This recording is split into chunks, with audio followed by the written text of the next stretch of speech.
Welcome back to Aamir sir impulse education. आज का जो लेक्चर है वो है मैग्नेटिक फील्ड के डेरिवेशन पे और टॉपिक है अपना magnetic field due to current carrying straight conductor. ठीक है, तो अगर कोई हमारे पास कोई स्ट्रेट कंडक्टर है, ठीक है, सपोज ये वो कंडक्टर है और हमको इसके कारण किसी पॉइंट P पे क्या निकालना हो, फील्ड निकालना हो। ठीक है, कौन सी फील्ड? मैग्नेटिक फील्ड, है ना। तो हम इसके लिए क्या करेंगे, जैसे हमने बायोट-सावर्त लॉ पढ़ा है। बायोट-सावर्त में क्या होता है, जो dB है वो किसके बराबर होता है? KI/dl sin theta divided by r square. ठीक है, तो यहाँ पे थीटा क्या होता है? थीटा जो है वो एंगल है between dl and r vector, ये याद रखिएगा। ठीक है, तो अगर ये स्ट्रेट कंडक्टर है आपके पास और इस स्ट्रेट कंडक्टर के कारण हमको P पॉइंट पे फील्ड निकालनी है, ठीक है, और डेटा क्या गिवन है कि भाई ये जो डिस्टेंस है, ये डिस्टेंस, ठीक है, ये डिस्टेंस आपके पास गिवन है सपोज A। कितना डिस्टेंस गिवन है? ये A, ये परपेंडिकुलर डिस्टेंस हमको गिवन है यहाँ पे। ठीक है, तो P is the point which is perpendicular distance from the rod या कंडक्टर जिससे करंट फ्लो हो रहा है ना, I। अब देखिए, अगर इससे कोई करंट फ्लो हो रहा है I, तो सपोज मैं यहाँ पे इस पॉइंट को मैं क्या ले लेता हूँ, देखिए इस पॉइंट को सेंटर पे हमने क्या ले लिया, O से सपोज ये डिस्टेंस Y हाइट पे जाके मैंने एक पोर्शन ले लिया जिसका लेंथ है dl। ये dl वेक्टर हो गया मेरे पास। तो व्हाट इज dl? तो dl जो है वो है current element, small current element है जिससे करंट कितना फ्लो हो रहा है, I। इससे भी करंट I ही जा रहा है ऊपर। ठीक है, अब देखिए ये dl वेक्टर है ना, वेक्टर है। ठीक है, इसका डायरेक्शन किधर होगा? डायरेक्शन जो होगा along the direction of I, along the direction of I। तो dl वेक्टर हमने ले लिया। अब देखिए हम इस dl वेक्टर पे जो हमने बायोट-सावर्त लॉ पढ़ा है उसके हिसाब से यहाँ पे मैग्नेटिक फील्ड को निकालेंगे। हमें पता है कि जब भी कोई वायर में या करंट फ्लो होता है तो वो अपने आसपास एक मैग्नेटिक फील्ड बनाता है। ये 10th क्लास में हमने पढ़ा है, राइट हैंड थंब रूल से हम उसका डायरेक्शन निकालते हैं। 12th में हमने क्या पढ़ा कि बायोट-सावर्त से हम क्या निकालते हैं, मैग्नीट्यूड निकालते हैं उस मैग्नेटिक फील्ड का जो किसी करंट एलिमेंट ने जनरेट किया है। उसका फॉर्मूला क्या है? KI/dl sin theta by r square. What is r? r जो है आपका, r ये डिस्टेंस है उस एलिमेंट से पॉइंट तक का, this is the r vector. ठीक है, तो ये r वेक्टर कौन सा है? ये r डिस्टेंस कौन सा है भाई? ये dl से लेके p पॉइंट तक का है ना। इसका मैग्नीट्यूड कितना है? इसका मैग्नीट्यूड है r मॉड। क्लियर? अब देखो ये डिस्टेंस है आपका r, ये डिस्टेंस देखो कहाँ से है? dl से। तो आप क्या देखेंगे कि यहाँ पर जो एक dl वेक्टर है और यहाँ क्या दिख रहा है आपको? r वेक्टर दिख रहा है। इसके बीच के एंगल को हम क्या ले रहे हैं? थीटा। तो थीटा कहाँ है भाई? थीटा हमने बोला, थीटा जो है वो फिर से हम लिख लेते हैं एक बार, angle between dl vector and r vector. यहाँ भी लिखा था हमने, देखिए इस डायग्राम से भी हमको ये समझ में आया।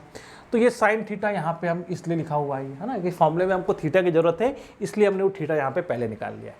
क्लियर है? तो ये एंगल इस डायग्राम में थीटा है, ये एंगल इस डायग्राम में थीटा है। तो देखिए अगर इस dl के कारण मेरे को यहाँ फील्ड निकालनी है तो वो कितनी हो जाएगी? देखिए अब जब dl के कारण फील्ड निकालनी तो हम कौन सा रूल लगाएंगे? Right hand palm rule. देखिए तो करंट का डायरेक्शन के लिए हम क्या कर रहे हैं? देखिए A cross B is equal to C। तो हम इसको एक बार चेक कर लेते हैं। देखिए ये पाम रूल लगा रहे हैं हम भाई। ठीक है, A cross B is equal to C, इसको हम बोल रहे हैं 1 2 3। तो 1 में मतलब थंब, 2 मतलब हम फिंगर को ले रहे हैं, और 3 मतलब क्या है आपका? Product vector C। तो 1 2 3। तो अब जैसे कि हमारे पास क्या है? dl क्रॉस r है, तो इस हिसाब से ये हो गया 1 2, और यहाँ प्रोडक्ट क्या मिलता है हमको? b vector. ठीक है, यहाँ पे आपका कुछ कांस्टेंट है। ठीक है, तो ये b वेक्टर मिलता है हमको। तो देखिए 1 2 3, क्लियर है? तो इससे हम अगर फील्ड निकालें तो देखिए क्या होगा, dl कहाँ है, ऊपर, r कहाँ है, नीचे, तो फील्ड कहाँ गई, अंदर की साइड। देखिए dl और ये रहा r, कहाँ गई, अंदर की साइड। तो जो db यहाँ निकली हमारी वो क्रॉस फील्ड है। db क्या है हमारे पास, क्रॉस, मतलब फील्ड कहाँ जा रही है, अंदर की तरफ। क्लियर है? dl ऊपर, r इधर, फील्ड अंदर, dl ऊपर, r इधर, फील्ड अंदर, ठीक है, क्रॉस। अब इस db की वैल्यू अगर मुझे लिखना है तो मैं क्या लिखूंगा, देखिए जरा, जो db है उसका मैग्नीट्यूड कितना हो जाएगा, ki dl। अच्छा, y में जाके dl ना लेके हम y में जाके क्या ले लेते हैं, dy, तो इसको भी हम क्या लिख लेते हैं यहाँ पे भाई, dy। तो ki dy divided by distance कितना है, r स्क्वायर साइन थीटा। तो ये हमारा मैग्नीट्यूड आ गया किसका, ये मैग्नीट्यूड आ गया हमारा इस करंट कैरिंग एलिमेंट के कारण P पॉइंट पे, और फील्ड का डायरेक्शन किधर है, अंदर की साइड। तो ये हमारी फील्ड है। अब आप क्या देखेंगे इसमें कि जितने भी यहाँ पे एलिमेंट है, सपोज ये एलिमेंट देख लूँ, करंट ऊपर है, तो करंट ऊपर, फिर से R कहाँ है, देखिए उस तरफ, तो फिर से कहाँ गया, क्रॉस। अगर करंट यहाँ ले ले तो करंट ऊपर, R कहाँ है, अंदर। तो जितनी भी एलिमेंट मैं लूँगा, infinite element from this point two this point, जितने भी एलिमेंट लूँगा वहाँ पे सबका डायरेक्शन ऑफ मैग्नेटिक फील्ड कहाँ है, अंदर की तरफ। ठीक है? तो इसका मतलब अगर मैं कोई एक फील्ड निकाल लूँ, कोई एक फील्ड निकाल लूँ किसी भी, है ना, अगर मैंने इस पॉइंट के लिए यहाँ पे फील्ड निकाला है dB, ठीक है, तो सबका डायरेक्शन कितना है, क्रॉस। तो सबको मेरे को अगर निकालना है नेट फील्ड, तो मैं कैसे निकालूंगा, इंटीग्रेशन ऑफ dB, क्योंकि सबका डायरेक्शन किधर है, एक ही साइड, क्रॉस फील्ड है, तो नेट फील्ड सबकी क्या कर दूंगा, मैं ऐड कर दूंगा। तो ऐसा करने के लिए मेरे पास क्या चाहिए, dB का फंक्शन चाहिए, और dB का फंक्शन क्या आ गया भाई, dB आ गया आपके पास ki, dl की जगह क्या लिया हमने, dy sine theta divide by r square, this is the function. तो इंटीग्रेशन करने के लिए क्या करना पड़ेगा, B net is equal to integration ki dy sine theta divide by r square. This is the value, हम जिसको क्या करने वाले हैं, इंटीग्रेट करने वाले हैं। ठीक है, सारे एलिमेंट के लिए, कहाँ से कहाँ तक, जितने भी एलिमेंट यहाँ बन रहे हैं जिनमें करंट फ्लो हो रहा है I, उन सब के लिए जो फील्ड है वो अंदर की तरफ है, इसलिए हम सबको क्या कर रहे हैं, ऐड कर रहे हैं, क्योंकि सबके डायरेक्शन कैसे सेम है। ठीक है, अब देखिए यहाँ पे जब मैं इंटीग्रेट करना चाहता हूँ इसको, तो यहाँ मेरे पास कितनी क्वांटिटीज हैं, देखिए ये रहा मेरा करंट कैरिंग वायर, ठीक है, ये रहा करंट कैरिंग वायर I। अब क्या देखेंगे आप कि अगर मैंने ये dl लिया यहाँ पे, सॉरी dy, ये एंगल कितना है यहाँ पे, थीटा, ये क्या है, r वेक्टर मेरा, ठीक है, ये कौन है, a, ये एंगल कितना था, 90। अब आप क्या देखेंगे कि अगर ये थीटा है तो ये एंगल क्या हो जाएगा, 180 माइनस थीटा, ये कितना हो जाएगा, 180 माइनस थीटा। क्लियर है? अगर ये 180 माइनस थीटा, ये 90 है, तो अगर मैं इस एंगल को क्या ले लूँ, अल्फ़ा, तो बताओ क्या हो जाएगा, alpha plus 90 180 minus theta is equal to 180। Triangle का सम 180 से 180 कैंसिल, तो 90 plus alpha is equal to theta.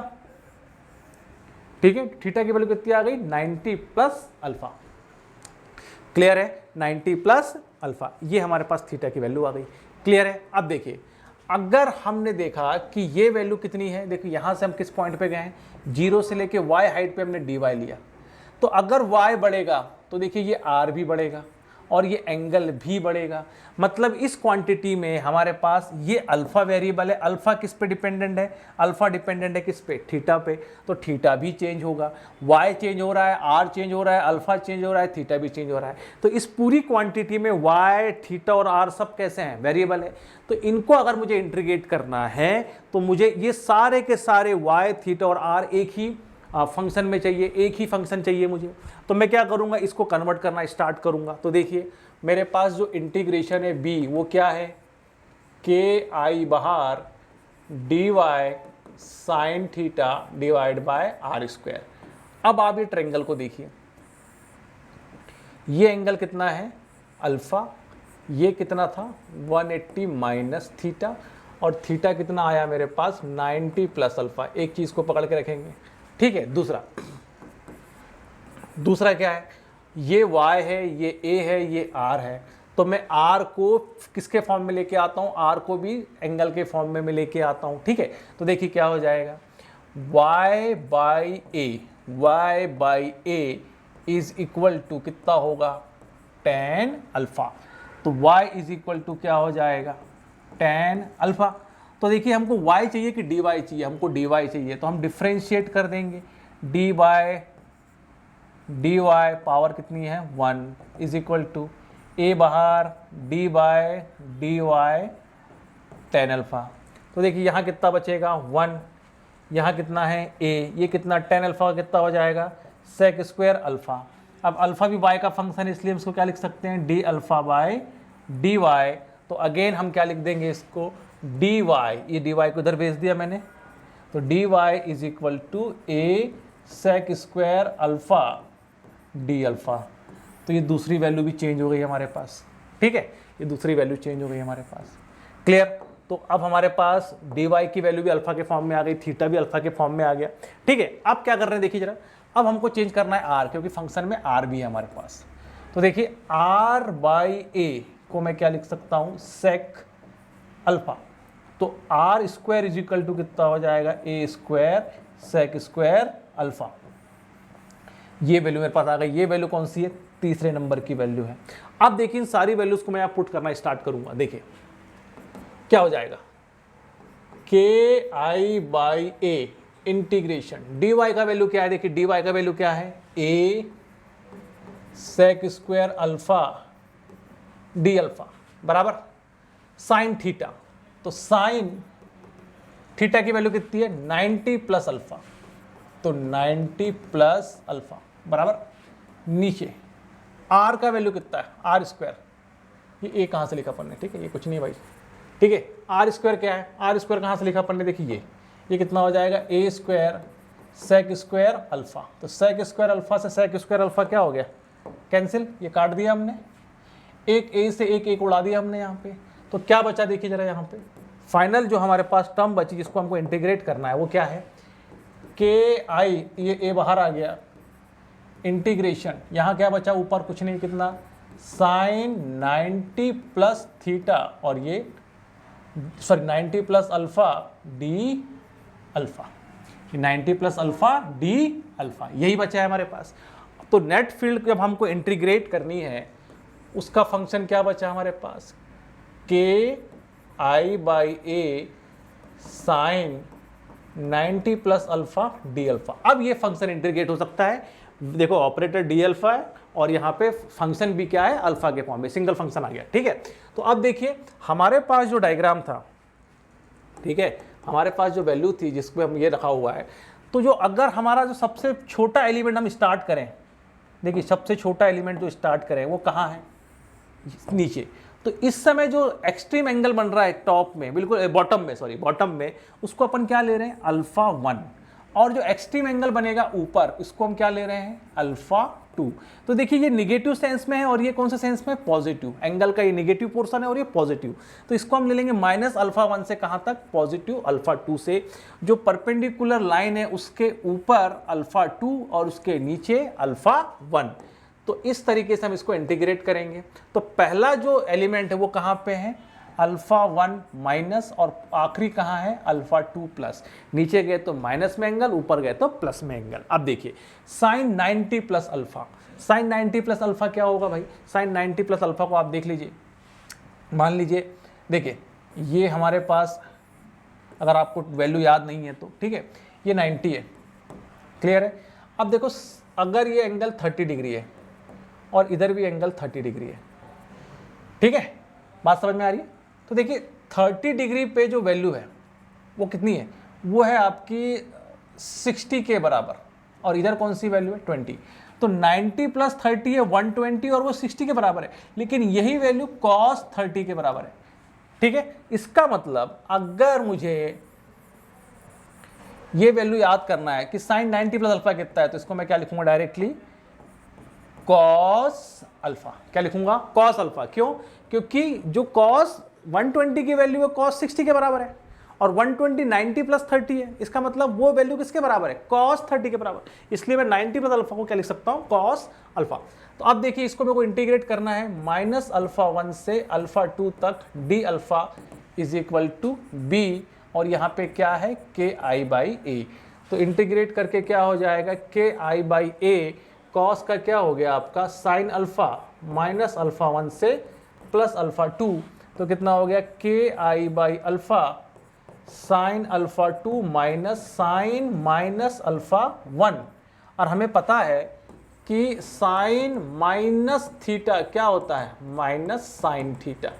तो इस क्वांटिटी का अगर मैं यूज करूं तो इस प्रॉपर्टी का तो साइन α2 माइनस बाहर आया तो माइनस माइनस प्लस साइन α1, ये हमारे पास क्या आ जाएगा, magnetic field due to long straight current carrying conductor. ठीक है, अब देखिए, तो अगर मैं अब इनफाइनाइट वायर लेना चाहता हूं, इनफाइनाइट वायर, तो क्या हो जाएगा, इनफाइनाइट वायर जो है उसके लिए ये इन्फिनिटी, इधर भी इन्फिनिटी, तो α1 कितना हो गया 90, α2 कितना हो गया 90, तो बी इन्फिनिटी वायर कितना हो जाएगा, देखिए भाई ki/a साइन 90, और दूसरा एंगल भी साइन 90, तो कितना हो जाएगा 2 times ki sine 90, that means 2ki/a, that is B infinity wire.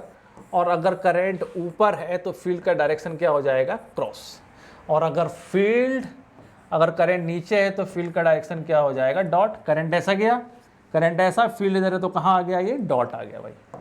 ठीक है, और वैल्यू कितनी 2ki/a बराबर। अब देखिए अगर यही पॉइंट अगर मेरा इस साइड हो जाए तो देखिए यहाँ करंट ऊपर है, पॉइंट इधर है, तो फील्ड क्या हो जाएगी, डॉट, लेकिन वैल्यू अभी भी वही रहेगी अगर डिस्टेंस यहाँ भी सेम है, तो यहाँ क्रॉस यहाँ डॉट, तो यहाँ अगर डॉट है तो यहाँ पे क्या हो जाएगा, क्रॉस। ऐसे ही अगर मुझे सेमी इनफाइनाइट निकालना है, पॉइंट यहाँ पे कहीं है, तो α1 कितना हो गया भाई, α1 0 डिग्री है, α2 कितना हो गया 90, इनफाइनाइट इधर से ले रहे हैं हम, तो क्या हो जाएगा बी सेमी इनफाइनाइट के लिए ki/a sine 90 plus sine 0, that means ki/a 1 plus 0 is equal to ki/a B semi infinity. तो ये दो आपके सेमी इनफाइनाइट और इनफाइनाइट के आपके पास क्या आ गए हैं, आंसर आ गए। तो ऐसे ही हम लोग इसमें बहुत सारे एंगल्स के साथ भी कर सकते हैं। ठीक है, तो अगर आपको ये डेरिवेशन समझ में आया है तो ठीक है, इसको आप इसका फ़ायदा उठाइए। ठीक है, और इसके रिलेटेड जितने भी क्वेश्चन हैं SC वर्मा में या फिर आपके PYQs में, इसको सॉल्व करने की कोशिश करिए। Thank you.